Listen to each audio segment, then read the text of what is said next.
కానీ లక్ష్మి గారు, మీకు మీ మీకు ఆ మనీష అగ్ని పరీక్ష పెట్టడం ఏంటి? మీరు దానికి ఒప్పుకోవడం ఏంటో నాకు అర్థం కావట్లేదు. కానీ నేను ఎందుకు ఒప్పుకున్నానో తెలుసా అర్జున్ గారు? మనీష ప్రతిసారి మిత్రకు లేనిపోని మాటలను చెప్పి మిత్ర గారి మైండ్ని మార్చుతుంది. ఎందుకంటే మనీష ఈ ఇంటి కోడలు అవ్వడానికి చాలా ప్రయత్నం చేస్తుంది కాబట్టి. అందుకే ఆ మనీషాకి ఛాయిస్ ఇవ్వకుండా ఉండాలని ఎలాగో జున్ను మిత్రగారి కొడుకే అని ఆ రిపోర్ట్స్లో తేలుతుంది. అప్పుడు కొడుకు మీద ప్రేమ పెరుగుతుంది. ఆ రక్తం అలాంటిది కాబట్టి. అందుకే ఈ డిఎన్ఏ రిపోర్ట్స్లో ఏం వస్తుందో రేపు తెలుస్తుంది. అందుకే నేను ఒప్పుకున్నాను అర్జున్ గారు అని లక్ష్మి చెప్పగానే, సరే లక్ష్మి గారు, మరి నేను వెళ్ళొస్తాను. అర్జున్ గారు ఓకే అని విధంగా అంటూ వెంటనే ఇంట్లోకి లక్ష్మి వెళ్తుంది. డిఎన్ఏ రిపోర్ట్స్ వచ్చాక మిత్రగారి మనసు మారి జున్నును దగ్గరికి తీసుకుంటే బాగుండు అని మనసులో అనుకుంటూ చాలా బాధపడిపోతూ ఉంటే, మరోవైపు పాపం ఆంటీ లక్ష్మి ఒకటనుకుంటుంది, కానీ ఇంకొకటి జరుగుతుందని లక్ష్మికి తెలియదు. అవును మనీష, మనం రిపోర్ట్స్ని మారుస్తున్నామన్న విషయం మనకు మాత్రమే తెలుసు కదా, ఆ లక్ష్మికి తెలియదు కదా. అంతలో ఆ మాటలన్నీ చాటుగా విన్న లక్ష్మి ఒక్కసారిగా షాక్ అయిపోతుంది. అంటే మనీష అంత గట్టిగా చెప్పిందంటే రిపోర్ట్స్ మార్చేయాలని అనుకుందా? కానీ మనీష, నీకు దిమ్మ తిరిగే ట్విస్ట్ ఎలా ఇస్తానంటే ఊహించని విధంగా ఇస్తాను, దెబ్బకు ఇంటి నుండి పారిపోయే విధంగా అని లక్ష్మి అనుకుంటూ కోపంగా అక్కడి నుండి వెళ్ళిపోతూ ఉంటుంది. ఇక మరోవైపు మాత్రం లక్కీ జున్ను ఇద్దరు కూడా లవకుశ గెటప్లో వేసుకొని రాగానే అంతలో అరవింద, ఏంటి ఈ లవకుశ గెటప్లో ఇలా వచ్చారేంటి, అసలు ఈ వేషాలు ఎందుకు వేసుకున్నారు? నానమ్మ, ఈ వేషాలు మేమెందుకు వేసుకున్నామో చెప్తాం నానమ్మ. నేను కుసుడు, ఇదిగో జున్ను లవుడు. అంటే మీకు సీతారాముల కథ తెలుసన్నమాట. ఓ అవును తాతయ్య, మాకు కథ తెలుసు కాబట్టి ఈ వేషాలు వేసుకొని వచ్చాము. సీతమ్మకి రాముడంటే ప్రాణం, రాముడంటే సీతమ్మకి అమితమైన ప్రేమ. ప్రజల మాట కోసం రాముడు సీతమ్మను అనుమానించి అడవులకు పంపించేసేశాడు. ఆ అడవికి వెళ్ళిన తరువాతే సీతమ్మకు లవకుశలు పుట్టిన విషయం తెలిసింది. కానీ ఈ విషయం రాముడంతటి వారికి తెలియలేదు. కానీ సీతమ్మ మాత్రం ఆ అడవుల్లో ఎన్నో కష్టాలు పడింది. సీతమ్మ కష్టాలు రామునికి తెలియలేదు. కానీ రాముడు సీతమ్మ ఎంతో సంతోషంగా ఉందని అనుకున్నారు.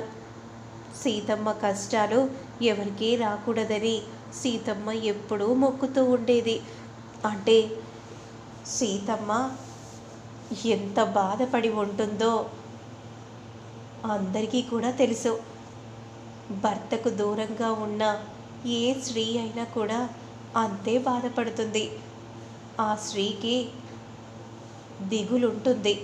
కానీ తప్పు చేశారని భర్తే అనుకుంటే ఇక భార్యని ఎవరు అర్థం చేసుకుంటారు? భార్య మనసులో ఏముందో తెలుసుకొని చక్కగా నడిస్తే ఆలు మొగుల మధ్య ఎలాంటి సమస్యలు రావు అనడానికి సీతారాములు ఒక ఎగ్జాంపులే కదా నానమ్మ. మరిప్పుడు ఈ వేషం ఎందుకు వేసుకున్నట్టు? ఎందుకంటే అమ్మకు ఎన్నో కష్టాలు వచ్చాయి. నాన్నను వదిలి వెళ్ళింది. లవకుశలం మేము పుట్టాము కదా అదే మాదిరిగా. కానీ నాన్న మాత్రం అమ్మని ఒప్పుకోవట్లేదు భార్యగా. ఏదో ఒకరోజు అమ్మ మంచితనం తెలుసుకుంటాడని ఇదిగో అమ్మ కథ ఆ సీతమ్మ కథ ఒకేలా ఉంది. అందుకే మేము ఈ గెటప్ వేసుకోవాలి అని అనుకున్నాం నానమ్మ. ఎంత చక్కగా చెప్పారు. చిన్న పిల్లలైనా కూడా చాలా బాగా చెప్పారమ్మా. అని అరవింద అంటూ ఉంటే ఇక మనీష మాత్రం కోపంగా మండిపడిపోతూ చూస్తూ ఉంటుంది. కానీ అర్థం చేసుకునే వాళ్ళు అర్థం చేసుకుంటే ఎలాంటి సమస్య ఉండదు అని ఈ విధంగా అంటూ బాధగా దీనంగా అక్కడి నుండి అరవింద వెళ్ళిపోతూ ఉంటుంది. ఇక మిత్ర మాత్రం రూమ్లోకి వెళ్ళి లక్కీ జున్ను మాట్లాడిన మాటలను గుర్తు చేసుకొని నేను నిజంగా లక్ష్మిని అనుమానిస్తున్నానా లేదంటే తప్పుగా అర్థం చేసుకుంటున్నానా నాకు అర్థం కావట్లేదు. కానీ ఇన్నాళ్ళు లక్ష్మితో పరిచయం మాత్రం చాలా బాగుంది. ఎందుకంటే తన ప్రేమలో ఒక స్వచ్ఛమైన మనసు కనబడింది. మరి నేనెందుకు ఇలా తప్పుగా అపార్థం చేసుకుంటున్నాను? లక్కీ జున్ను చెప్పినట్టుగా నేను అపార్థం చేసుకొని లక్ష్మిని ఇన్నాళ్ళు బాధ పెట్టానా అని మనసులో మిత్ర తనకు తానే అనుకుంటూ చాలా బాధపడిపోతూ ఉంటాడు. అంతలో ఫారెన్సిక్ డిపార్ట్మెంట్ వాళ్ళు రాగానే, వచ్చారా? నేను చెప్పింది మీకంతా గుర్తుంది కదా మేడం, మీరు చెప్పిందంతా గుర్తుంది. నేను రిపోర్ట్స్ రాసి అర్జునే జున్నుకు తండ్రిని నేను రిపోర్ట్స్ ఇస్తాను మేడం, మీరు కంగారు పడకండి, నేను చూసుకుంటాను. నేను కూడా ఆ రిపోర్ట్స్ కోసమే వెయిట్ చేస్తూ ఉంటాను. సరే రండి అని అంటూ మనీష వెంటనే ఇంట్లోకి తీసుకెళ్తుంది. లక్ష్మి, ఆంటీ త్వరగా రండి అని అనగానే అందరూ హాల్లోకి వస్తారు. లక్ష్మి, నిన్న చెప్పావు కదా డిఎన్ఏ రిపోర్ట్స్కి నువ్వు సిద్ధంగా ఉంటానని, ఇదిగో వచ్చాను. నీ కొడుకును పిలిస్తే డిఎన్ఏ టెస్ట్కు తీసుకెళ్తారు. అప్పుడు వెంటనే జున్ను జున్ను అని పిలవగానే వెంటనే, ఏంటి మమ్మీ? ఏం లేదు జున్ను, ఇలా ఒక క్షణం కూర్చుంటే సరిపోతుంది. అప్పుడు జున్ను కూర్చోగానే జున్ను తల వెంటగా తీసుకుంటారు. మిత్ర, ఎక్కడ ఉన్నా త్వరగా రా. ఏంటి మనీషా? డిఎన్ఏ టెస్ట్ ఈరోజు ఉందని చెప్పాను కదా, నీ హెయిర్ స్వీకరిస్తారంట. ఇప్పుడు ఇవన్నీ అవసరమా? మిత్ర, నువ్వే ఇలా అంటే ఎలా చెప్పు అని అనగానే మిత్ర ఏమనలేక కూర్చుంటాడు. అప్పుడు మిత్ర హెయిర్ కూడా తీసుకుంటారు. సరే సార్, మేము రిపోర్ట్స్ని రేపిస్తాం సార్ అని అంటూ అక్కడి నుండి వెళ్ళిపోగానే లక్ష్మి భవిష్యత్తు రేపు అందరికీ తెలియబోతుందన్నమాట.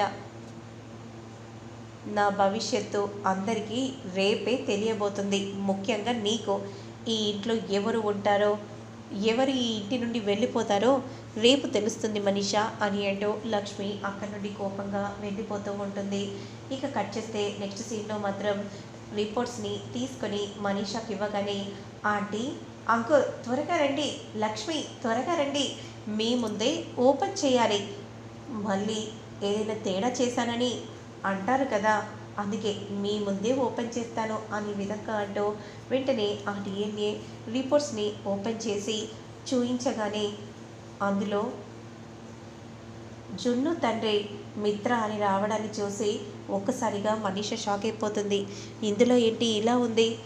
అర్జున్ తండ్రి అని వేస్తానని చెప్పారు కదా, అసలు ఏం జరిగింది అని ఒక్కసారిగా తలక్రిందులై చూస్తుంది.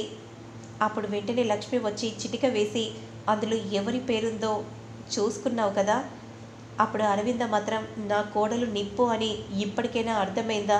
అయినా నువ్వు ఇలా అగ్ని పరీక్ష నా కోడలికి పెట్టడం ఏంటో అర్థం కావట్లేదు. కానీ నువ్వు నింద వేశావని ఇదిగో ఈ టెస్ట్ చేపించాను. ఇప్పటికైనా అర్థం చేసుకో మనీషా, ఇప్పటికైనా ఈ ఇంటి వారసుడు జున్ను అని అర్థమైందనుకుంటా అని అనగానే వెంటనే రిపోర్ట్స్ని క్రింద పడేసి కోపంగా అక్కడి నుండి మనీష వెళ్ళిపోతూ ఉంటుంది.